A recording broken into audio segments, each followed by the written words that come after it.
کچھ متشدد قسم کے مذہبی اسکالر اپنی عوام کو اکسا رہے ہیں، ابھار رہے ہیں، ان کی عوام ان کی تقریریں سن کے ہائپر ہو رہی ہے، اور وہ مجبور کر رہے ہیں کہ بھائی مفتی طارق مسعود صاف لفظوں میں معافی مانگے، اور صاف لفظوں سے ان کی مراد یہ ہے کہ یہ مانیں کہ میں نے گستاخی کی ہے اور میں گستاخی سے رجوع کرتا ہوں۔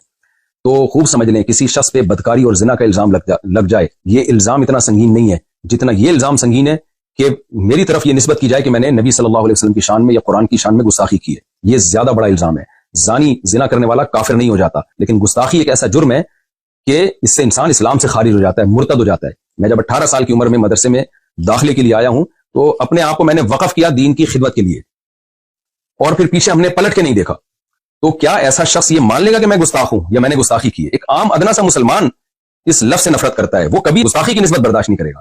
تو یہ ہلکا جرم نہیں ہے نبی صلی اللہ علیہ وسلم کی شان میں گستاخی۔ جب جرم کی نوعیت سنگین ہوتی ہے تو اس کے لیے ثبوت بھی کے لیے بھی سنگین قسم کے شواہد چاہیے ہوتے ہیں۔ لہذا میں یہ نہیں تسلیم کرتا کہ میں نے گستاخی کی ہے۔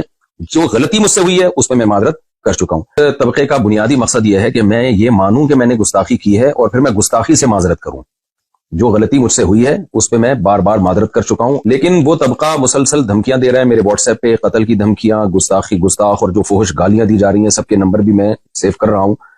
تو یہ سب کچھ چل رہا ہے میرے ساتھ۔ تو مجھے خیال ہوا کہ میں ایک علمی لحاظ سے بہرحال میں اس پہ ایک ویڈیو ریکارڈ کرواؤں، کیونکہ جو کچھ میرے مخلص لوگ ہیں، بعض لوگ، میجورٹی نے مجھے گستاخ قرار نہیں دیا الحمدللہ، میجورٹی علماء نے، بلکہ انہوں نے اس کو ایک غلطی ضرور قرار دیا، علمی غلطی، گستاخ قرار نہیں دیا۔ مخصوص طبقے کے کچھ لوگ ہیں جو ان کے لیڈر بہت زیادہ شدت پسندی پھیلا رہے ہیں اور اپنی عوام کو، جو عام لوگ ہیں نا، ان کو بہت زیادہ اکسا رہے ہیں میرے قتل پہ۔ کھلی ویڈیو میں جب اتنا اکسا رہے ہیں، آپ یہ ویڈیو کلپ دیکھ سکتے ہیں۔ وہ کراچی کا مولوی نہیں اور طارق مجہول مردود، ایک بندہ بھی غیرت مند نہیں بیٹھا جڑا اور کیوں نہ سر لاوے۔ اس وجہ تو یہ بالکل اس بارے کوئی مسئلہ نہیں، اس کتے نے لگام پائی جاوے، وہ کتا بھی نہیں پڑتا۔ جب کھلی ویڈیو میں اتنا اکسا رہے ہیں تو بند کمروں میں کتنا اکساتے ہوں گے، اور میرے پاس جو الگ سے دھمکیاں آ رہی ہیں وہ الگ ہیں۔ لیکن جو لیڈر حضرات ہیں نا ایک مخصوص طبقے کے، وہ بار بار جو ہے نا گستاخ کی سزا سرتن سے جدا، نعرے بھی یہی لگ رہے ہیں۔ سر سید تھانے کے باہر جو ہمارا قریبی محلہ ہے، اس میں جو تھانہ ہے اس کے باہر بھی یہ نعرے لگائے گئے ہیں ایک کراؤڈ کی شکل میں کہ گستاخ کی سزا سرتن سے جدا، نبی کی ایک سزا سرتن سے جدا، سرتن سے جدا۔ تو میں اس گستاخ کے لفظ کو آج علمی انداز سے ایکسپلین کروں گا، تحقیقی جواب بھی دوں گا، الزامی جواب بھی دوں گا، کہ اگر آپ مجھ پر عن ہشام بن عروۃ عن ابیہ قال سألت عائشة عن لحن القرآن ان هذان لساحران وعن قوله والمقيمين الصلاة والمؤتون الزكاة وعن قوله والذين هادوا والصابئون فقال يا ابن اختي هذا عمل الكتاب اخطأوا في الكتابة رواه طبری في تفسیره جلد نمبر 1 صفحہ نمبر 18۔ علامہ طبری رحمہ اللہ تعالیٰ اپنی تفسیر کی جلد نمبر 1 صفحہ نمبر 18 میں لکھتے ہیں، اور یہ روایت مصنف ابن ابی شیبہ میں بھی ہے، فرماتے ہیں کہ عبداللہ بن زبیر جو حضرت عائشہ کے بھانجے تھے، انہوں نے سیدہ عائشہ رضی اللہ تعالیٰ عنہا سے قرآن کی بعض آیتوں کے متعلق پوچھا۔ ظاہر وہ آیتیں عام گرامر قاعدوں سے ہٹ کر تھیں، تو حضرت عائشہ رضی اللہ تعالیٰ عنہا سے ان کی جب تفسیر پوچھی تو حضرت عائشہ نے فرمایا کہ یبن اختی، ہے میرے بھانجے، ھذا عمل الکتاب اخطأوا فی الکتابہ، یہ کاتبوں کا عمل ہے جنہوں نے کتابت میں خطا کی ہے۔ تو یہاں پہ سیدہ عائشہ کا مطلب، خطا کا مطلب یہ نہیں ہے کہ سچی مچی میں غلطی کی ہے، وہ خطا یہ بیان کرنے کے لیے بتا رہی ہیں کہ یہ جو عام قاعدے، جو گرامر کے اصول کیے گئے ہیں، یہ عام قاعدوں سے ہٹ کر انہوں نے اس کو لکھا ہے۔ جمہور حضرات نے یہی مفہوم بیان کیا ہے اس کا۔ تو یہاں بھی میں یہ کہوں گا کہ کیا آپ سیدہ عائشہ کو بھی معاف نہیں کرو گے؟ آپ یہ کہو گے انہوں نے معاذ اللہ دعویٰ کیا کہ قرآن میں تحریف ہوئی ہے، قرآن کو غلط لکھا گیا ہے اور قرآن کی کتابت کے طریقے غلط تھے؟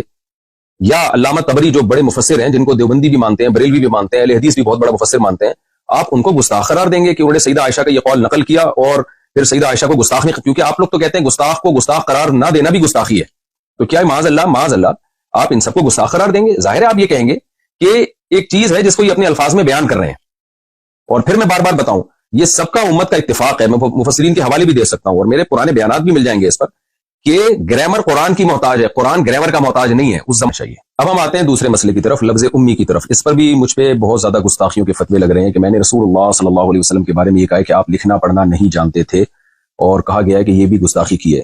بعض لوگوں نے تو یہ کہہ دیا کہ میں نے نبی کو ان پڑھ کہا ہے، حالانکہ میں نے نبی صلی اللہ علیہ وسلم کی طرف ان پڑھ کے لفظ کی نسبت نہیں کی، اور میں اس لفظ نبی کی طرف ان پڑھ کے لفظ کی نسبت کو ادب کے خلاف سمجھتا ہوں۔ تو میں نے کہا ہے کہ آپ صلی اللہ علیہ وسلم لکھنا پڑھنا نہیں جانتے تھے۔ ہم تو نبی کی تعظیم میں کہہ رہے ہیں کہ جو لکھنا پڑھنا نہیں جانتے تھے پھر بھی انہوں نے ساری دنیا کو لکھنا پڑھنا سکھایا ہے، ساری دنیا میں علوم بانٹے ہیں، یہی تو نبی کا معجزہ ہے۔ اور جتنے بھی علماء ہیں لفظ امی کو جب ایکسپلین کرتے ہیں تو ایکسپلین میں ان کی مراد تعظیم ہی ہوتی ہے، توہین مراد نہیں ہوتی۔ شاید میں نے جس طرح سے ایکسپلین کرنا چاہیے تھا اس طرح سے ایکسپلین نہ کیا ہو، لیکن اس عمل کو آپ گستاخی نہیں قرار دے سکتے۔ تو اس میں بھی ہم اب دلائل کی دنیا میں جاتے ہیں۔ پہلے میں حدیث سے کچھ حوالے دوں گا آپ کے سامنے۔ تفسیر قرطبی جلد نمبر 7 صفحہ نمبر 299، اس میں عبداللہ بن عباس رضی اللہ تعالیٰ عنہ کا یہ قول ہے آپ وہاں جا کے سرچ کر سکتے ہیں. قال ابن عباس رضی اللہ عنہ، ابن عباس فرماتے ہیں کان نبیکم امیا لا یکتب ولا یقرأ ولا یحسب. قال اللہ تعالی وما كنت تتلو من قبله من کتاب ولا تخطه بیمینک. دلیل میں بھی وہی آیت پڑھی ہے عبداللہ بن عباس نے جو میں نے بیان میں پڑھی تھی، دلیل بھی وہی دی. عبداللہ بن عباس رضی اللہ تعالیٰ عنہ فرماتے ہیں تمہارے نبی صلی اللہ علیہ وسلم امی تھے، لا یکتبو، نہ لکھنا جانتے تھے، ولا یقرأ، اور نہ پڑھنا جانتے تھے. ہے نا، ما انا بقاری، حدیث میں آتا ہے جب پہلی سورت نازل ہوئی ہے تو جبریل علیہ السلام نے فرمایا اقرأ، تو آپ نے کیا فرمایا تھا؟ ما انا بقاری. تو یہی بات عبداللہ بن عباس نے کی، ولا یحسب، اور نہ حساب جانتے تھے. اور پھر آپ نے دلیل کے طور پہ قرآن کی آیت پیش کی وما كنت تتلو من قبله من کتاب ولا تخطه بیمینک، کہ آپ کے دائیں ہاتھ نے نہیں لکھا اس کو، اور آپ نے اس سے پہلے کبھی کوئی کتاب پڑھی نہیں ہے. یہ تو دو باتیں جن کی بیس پہ مجھ پہ گستاخیوں کے الزام لگے، ان کو میں نے ذرا ایکسپلین کیا ہے. اب میں تیسری بات کی طرف آتا ہوں. شریعت کا دیکھیں ایک اصول ہے کہ ایک شخص جو نبی صلی اللہ علیہ وسلم پر ایمان رکھتا ہے، نبی کی دعوت اور تبلیغ کے لیے دنیا میں نکلا ہوا ہے. میرے سفر 99% دین کی دعوت اور تبلیغ کے لیے ہوتے ہیں، نبی کی عظمت کو بیان کرنے کے لیے، قرآن کی صداقت کو بیان کرنے کے لیے ہوتے ہیں. ایسے شخص سے اگر کوئی ایسا لفظ نکل جائے کہ جس میں گستاخی کا پہلو نکل رہا ہو اور اس کی تعویل کی جائے تو گستاخی کا پہلو نہیں نکل رہا ہو، تو شریعت کیا کہتی ہے کہ آپ کسی شخص کے کلام کو گستاخی پر معمول کریں یا اس کی کوئی تعویل کریں، کسی ایسے شخص کے کلام کو جو کلمہ گو مسلمان ہے. شریعت کیا کہتی ہے اس بارے میں؟ یا اس کو سلپ آف ٹنگ پہ معمول کریں آپ کہ بھئی زبان کی خطا ہے، یہ بیان کرنے کی خطا ہے.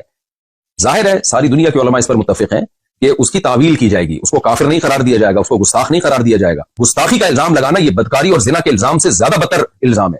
تو بہت بڑا جرم ہے جس کی نسبت آپ کر رہے ہیں. تو اتنے بڑے جرم کے لیے ثبوت اور شواہد اسی حساب سے ہونے چاہیے. ایسا نہ ہو آپ اپنے مذہبی متشدد قسم کی لوگوں کی باتوں میں آ کے کوئی ایسا اقدام کر لیں. موت زندگی اللہ کے ہاتھ میں، جو رات قبر میں گزرنی ہے وہ قبر میں گزرے گی، جو زمین پہ گزرنی ہے وہ زمین پہ گزرے گی. لیکن ایسا نہ ہو کہ کچھ مذہبی متشدد قسم کے اسکالر آپ سے وہ کام کروائیں جس پہ قیامت کے دن نبی صلی اللہ علیہ وسلم آپ سے اپنا چہرہ پھیر لیں. اور آپ شو تو یہ کر رہے ہو میں نے نبی کے نام پہ یہ کام کیا ہے، لیکن نبی صلی اللہ علیہ وسلم اس شدت پسندی سے کبھی بھی خوش نہیں ہو سکتے.